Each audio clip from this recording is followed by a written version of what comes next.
তো দর্শকরা আপনাদের সকলকে স্বাগত জানাই কৃষ্ণনগরের রাজবাড়ির পার্ট 2 ভিডিওতে। আর এই ভিডিওতে আমি তোমাদের দেখাতে চলেছি কৃষ্ণনগরের রাজবাড়ির অন্দরমহল এবং তার পাশাপাশি কৃষ্ণচন্দ্রের কিছু ইতিহাস, যেগুলি আগে হয়তো তোমরা কখনো শোনোনি। তো চলো ভিডিওটি শুরু করা যাক। তো ফাইনালি গাইস এখন আছি দাঁড়িয়ে বিননগরে, আর বিননগরের মাটিতে দাঁড়িয়ে অর্পণ বললো চা খাবে, ওই দোকানে চা অর্ডার দিতে গেছে। আর এই জায়গাটা তোমরা দেখলা, যাই হোক এখান দিয়ে চা খেয়ে আবার একটুখানি জাস্ট কিছু মিনিটের হল্ট এই জায়গাটায়।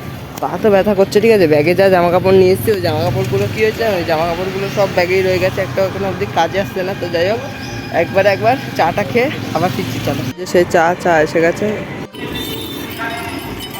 ও ফাইনালি আবার একটু আগে টাসকে এখন কোথায় আছি আমরা?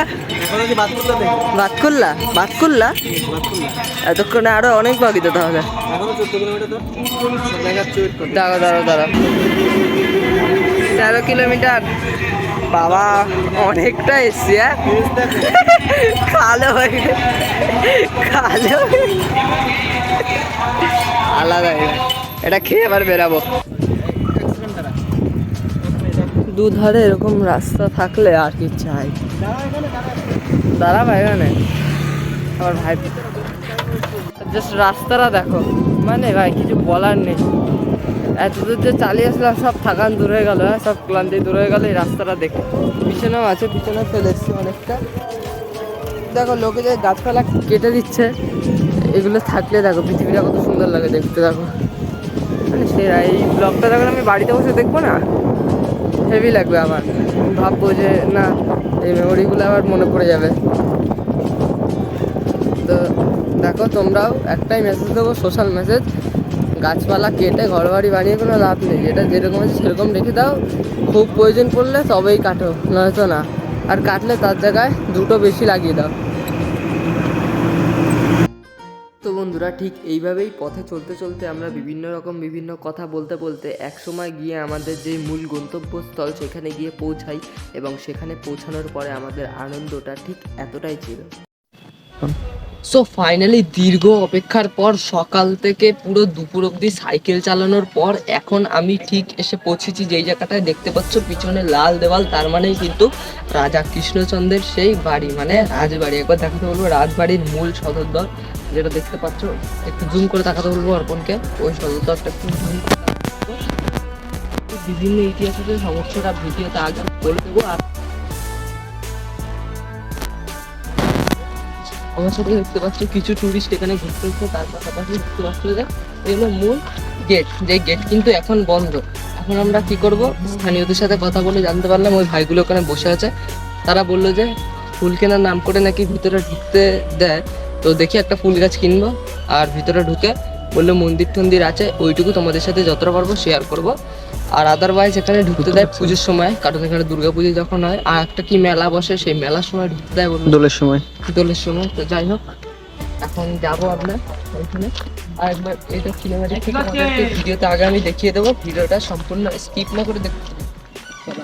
তো বন্ধুরা আপনারা কি জানেন এই কৃষ্ণনগরের নাম আগে ছিল রেউই গ্রাম, যেইখানে 1710 খ্রিস্টাব্দে রাজা কৃষ্ণচন্দ্র জন্মগ্রহণ করেছিলেন, এবং রাজা কৃষ্ণচন্দ্রের নাম ছিল কৃষ্ণচন্দ্র রায়। পরে তিনি উপাধি পাওয়ায় তার নামের আগে তো রাজা বসবেই, তার পাশাপাশি কিন্তু নদিয়ার মহারাজা রাজা কৃষ্ণচন্দ্র, এবং রাজা কৃষ্ণচন্দ্রের কিন্তু বিশাল ভূমিকা রয়েছে, যেরকম কি বাংলা সংস্কৃতি ও বাঙালি হিন্দু সমাজের ইতিহাসেও কিন্তু তার ভূমিকা। নদিয়ার রাজপরিবারের শ্রেষ্ঠ পুরুষ হিসাবে তিনি কিন্তু পরিগণিত ছিলেন, এবং এখনও আছেন এবং ভবিষ্যতেও থাকবেন। তার পাশাপাশি কিন্তু তিনি বিদ্বান, সংস্কৃত ও ফার্সি ভাষায় শিক্ষিত সঙ্গীত রসিকও কিন্তু তিনি ছিলেন।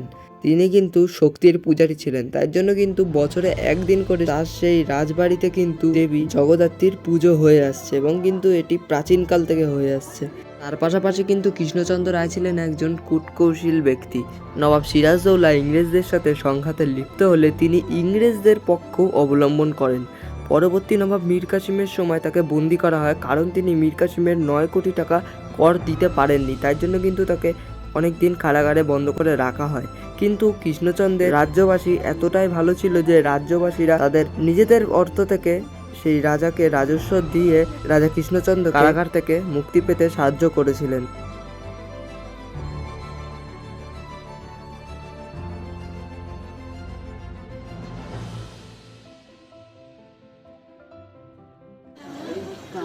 God. তুই এখানে কি করছিস? দেখো গাইস, তোমাদেরও দেখাই, ক্যামেরাটা দাও তো। দাঁড়াও দাঁড়াও ভাই সাহেব, কি গাছের ভিতর ঢুকে গেছি দেখো। সে প্রাচীন ঐতিহ্য গাছ। বাবা রে, দেখতে পাচ্ছ এটার ভিতর আপনি ঢুকেছি। অর্পণ অর্পণ ক্যামেরা নাও, ক্যামেরা নাও, ক্যামেরা নাও।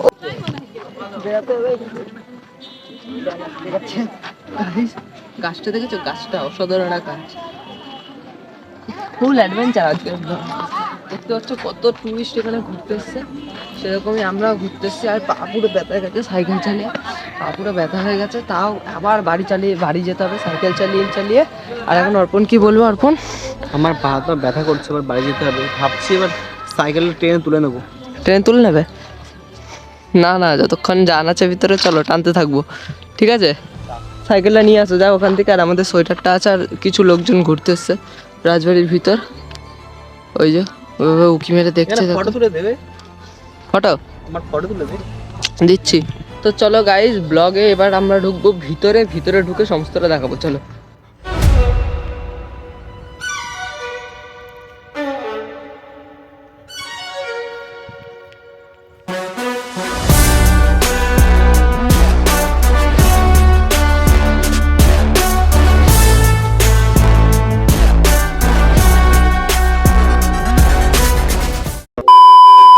গুড ইভিনিং সকলকে, গুড ইভিনিং। সন্ধ্যা প্রায় হতে চললো।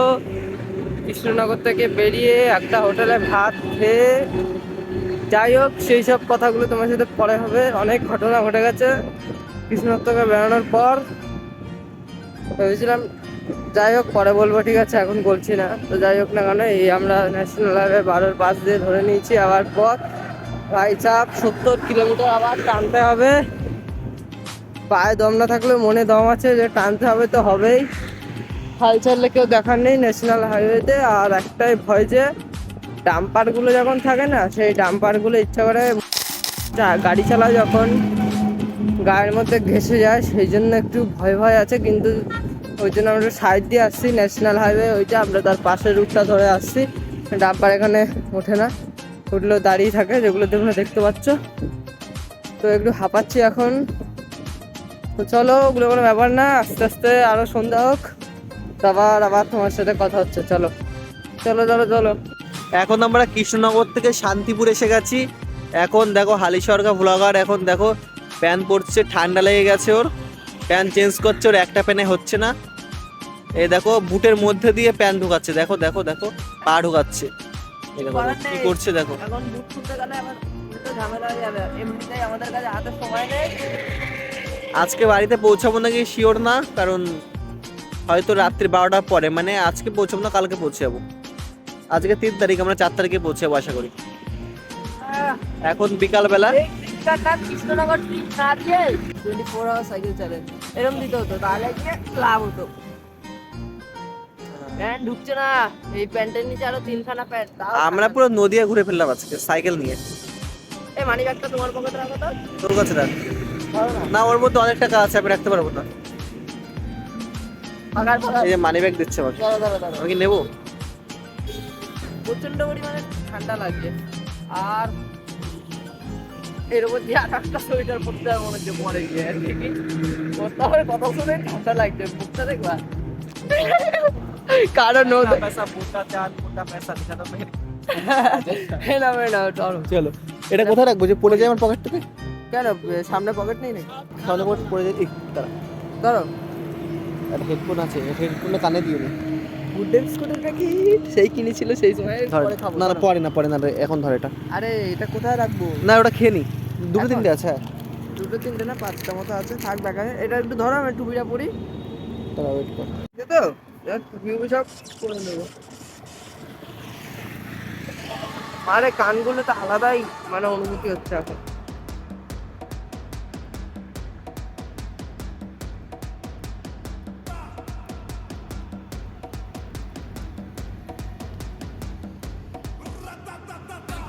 জানি না আজকে বাড়ি ঢুকতে পারবো নাকি, বাড়ি ঢুকলে ব্লগটা আসবে। চলো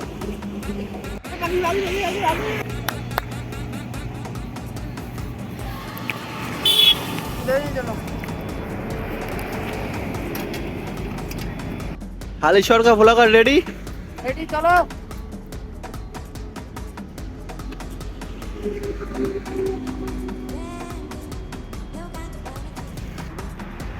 আর এখন কিন্তু ঘড়ি বলছে 6টা 2। এখন আমরা কোন রুটটা ধরবো? সোজা যাবো তাই তো? ঠিক আছে চলো।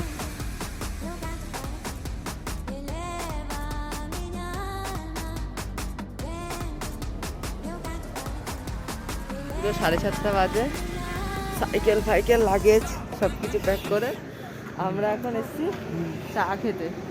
মানে কত কিলোমিটার চালিয়ে দিচ্ছি? 30-35 কিলোমিটার বাকি। না না এখন বাড়ি বাড়ি ওই জাগুলি মোড় অব্দি আমরা কাউন্ট করছি, কারণ দেখো আর জাগুলি মোড় এখান থেকে কত কিলোমিটার আছে? 20-21 তাও চলে যাবো, কোনো ব্যাপার না, 1 ঘন্টা লাগবে হাঁটতে। তো অতক্ষণ যখন বেশি 2 ঘন্টা না 1.5 ঘন্টা 21 কিলোমিটার যেতে অত লাগবে না। যাই হোক না কেন, দেখতে থাকো ভিডিওটা, আর এতক্ষণ ধরে দেখার জন্য অনেক ধন্যবাদ বলে দাও। সেই অনেক কখন অনেক দিয়ে দেখছে, ধন্যবাদ সকাল ভাই। দিয়ে দেখছে ভিডিওটা। আমি আর কিছু বলার অবস্থা নেই এখন বর্তমানে, তোমরা লাইক কমেন্ট সব করে দাও। আমরা চা খাবো ভাই। তারপর আর কি জাগুলিতে এসে থামলাম এই দোকানটা। চাউমিন আমি খাবো আর এগ রোল খাবে। ও বাবা, পা কি ব্যথা করছে, লাইফে ফার্স্ট টাইম না। ভাই লাইফে মানে আগের জন্য এমন কোনোদিন হয়নি।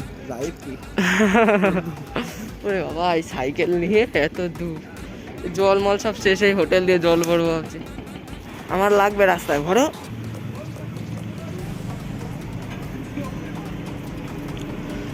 তো চলো চাউমিনটা খেয়ে নিই, তারপর আবার কথা বলছি। এই হাঁটু দুটো মনে হচ্ছে কি, মনে হয় কেউ বাড়ি মারছে হাঁটুর মধ্যে। ভলিনি দিয়েছে। এই থাইয়ের মার্সেলগুলো আর কাপ মার্সেল ব্যথা হয় না আমার, আমার কাপ মার্সেল ব্যথা হয় না। এই থাইয়ের এখান থেকে যে মার্সেলটা হয় না, এইগুলো সব ব্যথা হয়ে যায়। আর এই হাঁটুতে এমনি প্রবলেম আমার, কটকট করে আওয়াজ হয় হাঁটুতে, আমার প্রবলেম কটকট করে আওয়াজ হয় হাঁটুতে। আমার হাঁটুতে এরকম টোকা দেবে মনে হচ্ছে, মনে হচ্ছে হচ্ছে কি হচ্ছে? হাঁটু ভেঙে পড়ছে আমার অবস্থা। আর আমি যে বাড়ি গিয়ে ঘুমাবো, আমি তো বাড়িতে ঘুমাবো সেই সকাল 9টা 10টা। মানে চোখটা আমি বসবো অটোমেটিক চলে আমি বাড়ি গিয়ে তোমাকে বললে গুড নাইট অর্পণ। টুপিতে কি হইছে, ধুলো হয়ে দেখো টুপিটা। দেখো হাত দিও না, হাত দিও না, হাত দিও না। দেখি এদিক করে এই যে এদিকে, হ্যাঁ দেখো রোল খাবো। দেখো অর্পণের এগ রোল, আর এই যে আমার চাউমিন ফটো নিচ্ছে। এটা খাবো, এটা আজকে আমরা মোট 6-7খানা খাবার খেয়েছি। এটা আমাদের লাস্ট ডিনার। বাড়ি গিয়ে অনেক ভাত খাবো, অনেক ভাত। বাড়ি গিয়ে অনেক ভাত খেতে হবে, নাহলে পেট চলবে না। চলো এটা খেয়ে নিই। আর এর সাথে আজকের জার্নি এখানেই সমাপ্ত। জার্নিতে অনেক মজা, অনেক হাসি, অনেক ঠাট্টা, অনেক ইতিহাস, অনেক কিছুই ছিল। আর এগুলির সাক্ষী হয়ে থাকার জন্য তোমাদেরকে অসংখ্য ধন্যবাদ। আর যারা যারা পার্ট 1 দেখোনি, ডিসক্রিপশনে লিংক রইলো, গিয়ে দেখে আসতে পারো। যদি তোর ডাক শুনে কেউ না আসে তবে একলা চলো রে।